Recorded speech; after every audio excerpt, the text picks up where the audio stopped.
بسم اللہ الرحمن الرحیم، السلام علیکم ورحمۃ اللہ وبرکاتہ۔ محترم سامعین، بہت سے ساتھیوں نے ہم سے پوچھا کہ شیخ الحدیث حضرت مولانا حبیب حسین صاحب پرسوں ان کا انتقال ہوا تھا، تو آپ لوگوں کے ساتھ ان کے بارے میں آج کچھ ضروری معلومات شیئر کرنا ہے۔ شیخ الحدیث حضرت مولانا حبیب حسین صاحب رحمۃ اللہ علیہ کے بارے میں آپ لوگوں کے ساتھ آج کچھ ضروری معلومات شیئر کریں گے۔ محترم سامعین، اگر آپ لوگوں کو یاد ہو تو 3-4 مہینے پہلے استنبول میں شیخ آفندی کے نام پر ایک پروگرام ہوا تھا، جس میں پاکستان سے صرف 2-3 علماء نے شرکت کی تھی، جس میں شیخ الاسلام حضرت مولانا مفتی تقی عثمانی صاحب دامت برکاتہم العالیہ تھے ایک، اور دوسرے عالم پاکستان سے شیخ الحدیث حضرت مولانا حبیب حسین صاحب رحمۃ اللہ علیہ تھے۔ اسی طرح تیسرے عالم دین پاکستان سے مولانا منظور الحق صاحب تھے۔ صرف یہ 3 علماء نے ان میں شرکت کی تھی، اور مولانا حسین حبیب صاحب رحمۃ اللہ علیہ اتنے بڑے آدمی تھے کہ ان کی تعزیت کے لیے عراق کے رابطہ ائمہ اور خطباء کا جو پیج ہے، اپنے تعزیتی کلمات میں وہ فرماتے ہیں، آپ لوگ عربی اسکرین پر دیکھ بھی سکتے ہیں،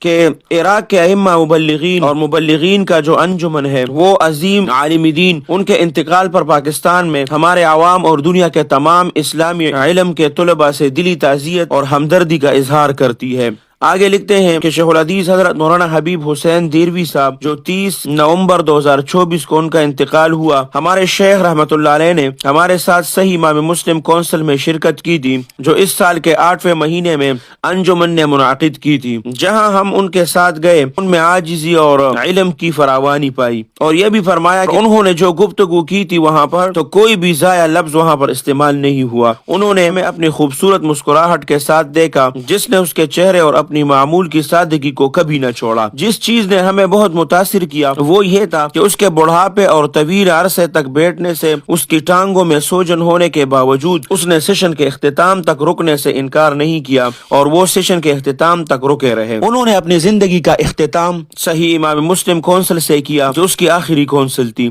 اللہ سبحانہ و تعالی قوم کے نوجوانوں کو، حاضرین اور سننے والوں، اس کی تمام روایات سے نوازے، اور اللہ سبحانہ و تعالی آپ پر رحم فرمائے، اور ایک عالم اور معلم اب ہم میں نہیں رہے۔ محترم سامعین، ایک ساتھی جس کا نام رحمت اللہ ابن محمد داغستانی ہے، وہ اپنے پیغام میں لکھتے ہیں کہ محترم شیخ کے انتقال پر دکھ اور غم سے لبریز دلوں کے ساتھ میں دنیا بھر کے اہل علم اور طلباء سے، اور خاص طور پر پاکستان کے عوام کے ساتھ شیخ الحدیث حضرت مولانا حبیب حسین صاحب کی وفات پر اپنی گہری تعزیت اور ہمدردی کا اظہار کرتا ہوں۔ مجھے ان کے حلقے مبارک میں صحیح مسلم پڑھنے کا بڑا شرف حاصل ہوا، اور میں نے ان میں علم، عاجزی اور حسن سلوک کا نمونہ پایا۔ میں نے علم کے لیے اس کا جذبہ، فائدہ اٹھانے کی اس کی بےتابی اور اس کی مسکراہٹ کو محسوس کیا، اور اس کی مسکراہٹ جس نے لوگوں کو ذہنی سکون بخشا۔ ان کا جانا ملت اسلامیہ کے لیے بہت بڑا نقصان ہے، لیکن وہ ایک ایسا عظیم علمی ورثہ چھوڑ گئے ہیں جو انشاءاللہ ابدی رہے گی۔ میں اللہ سبحانہ و تعالیٰ سے دعا کرتا ہوں کہ اس نے جو کچھ دیا ہے اس کو اپنے اعمال کے میزان میں جگہ دے، اور اسے جنت میں اعلیٰ ترین انبیاء، صادقین، شہداء اور صالحین کے ساتھ سکونت عطا فرمائے، اور ان لوگوں کا اچھا ساتھی بنائے۔ اللہ سبحانہ و تعالیٰ ان کی کامل مغفرت فرمائے۔ محترم سامعین، اتنی بڑی شخصیت ہونے کے باوجود ہمارا جتنا بھی میڈیا ہے، خاص طور پر جو اسلامک کانٹینٹ کو استعمال کرتے ہیں، اور جتنے بھی سوشل میڈیا کے ساتھی ہیں، انہوں نے بھی شیخ الحدیث حضرت مولانا حبیب حسین صاحب رحمۃ اللہ علیہ وفات پر کوئی ایک لفظ بھی کسی کے ساتھ شیئر نہیں کیا۔ تو بہت سے ساتھیوں نے پوچھا تھا کہ چونکہ